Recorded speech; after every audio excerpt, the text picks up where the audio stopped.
Hey class, so if you're watching this video, it's because you missed Friday's work. So what we're going to do is I am going to go through with you and help you go through the Google slide and understand it a little bit better. The first thing I want you to do, there is a picture of a V. Okay, it's going to pop up on your screen. I want you to pause this video and write what you think that this monument is about. I understand if you have no idea. That's kind of the point. So I want you to look at it, try to analyze it, and just give me some thoughts. They can be very random. The only thing that will get you wrong on that question is if you write I don't know or I don't care.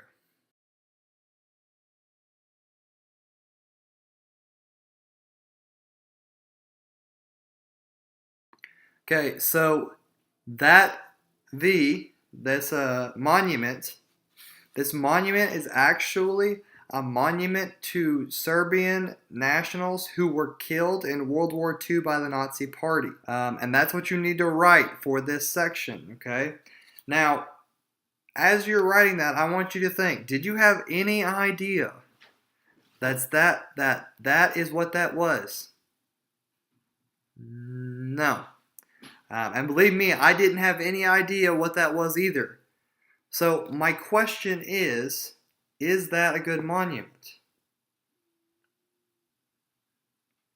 If you said yes, no, it's not. It's not a really great monument because it doesn't communicate its idea very well. Okay, the V is supposed to be this idea of the fact that their Serbian lives were cut short. These individuals' lives were cut short by the Nazi Party. If I look at it, it looks just kind of like a V. So what I'm going to show you next is another monument. 3 pictures are going to show up on the screen. These 3 pictures are all at the same monument. And I want you to pause it after those 3 pictures show up and tell me what you think that monument's about.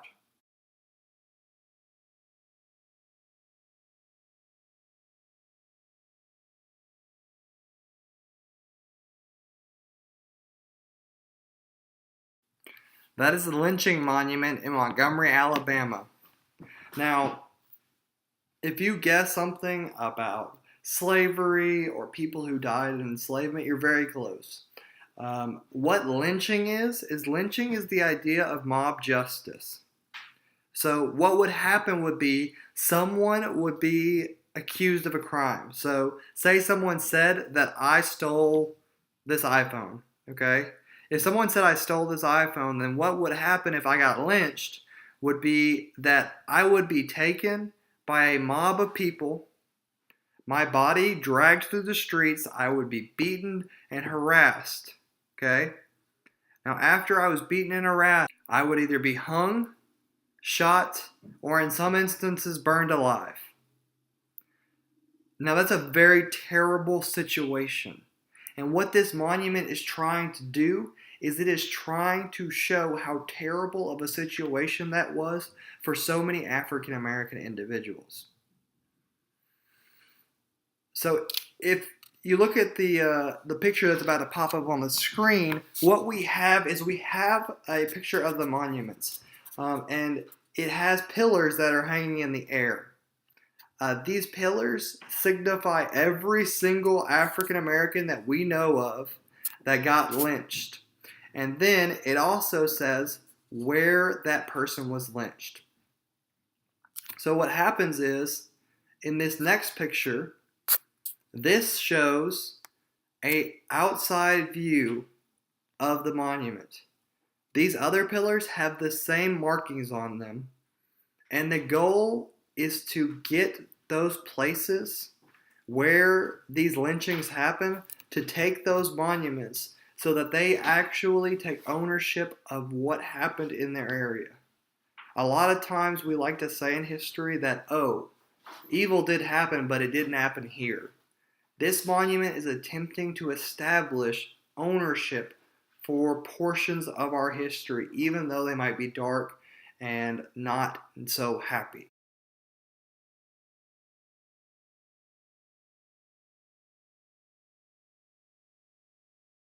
So the goal is, I want you to make sure that your monument is not like the first monument. I want you to make sure that your monument makes us feel like that second monument does. That second monument, I'm not going to go to that monument and have a picnic. I'm not going to go and take selfies in front of that monument. That is a monument where I am going to respect the individuals who suffered in those situations. So what we're going to do is I want to answer some other questions about your project that's coming up. So one of the questions which is on your project is, how many benchmarks does each person have to do? Each person is going to need to have 3 benchmarks turned in the Dropbox in the folder in Echo. Okay, so there are going to be 4 parts of your project. Because you were not here, I want to make sure that you understand these 4 parts. The first one is background. Okay, we need to understand what your subject is you're talking about. The second is why I am making this my monument. The third is what my monument looks like. I'm going to describe my monument in detail. And then fourth is I need some kind of visual representation. So what I do is I explain to you the background. So pause this video and read the background.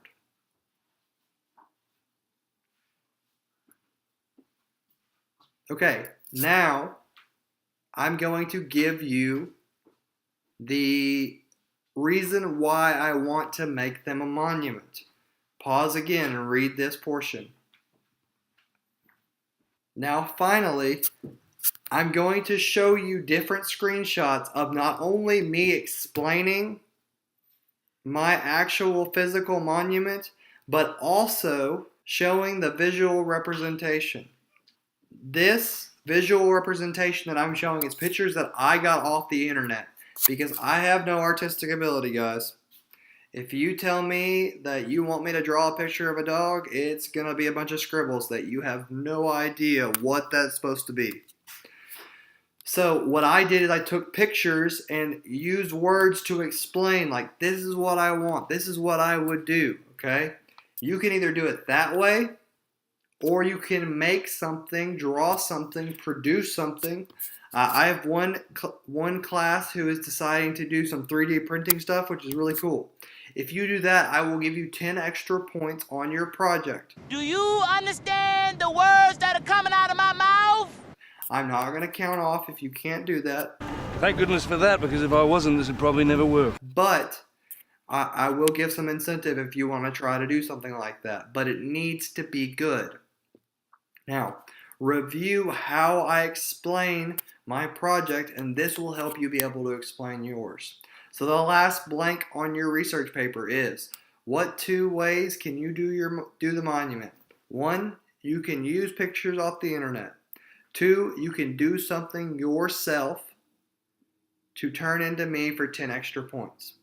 And that's going to be your final blank. I hope you have a great day. I know this video may not answer all of your questions, so please let me know if you have any more. Have a great day.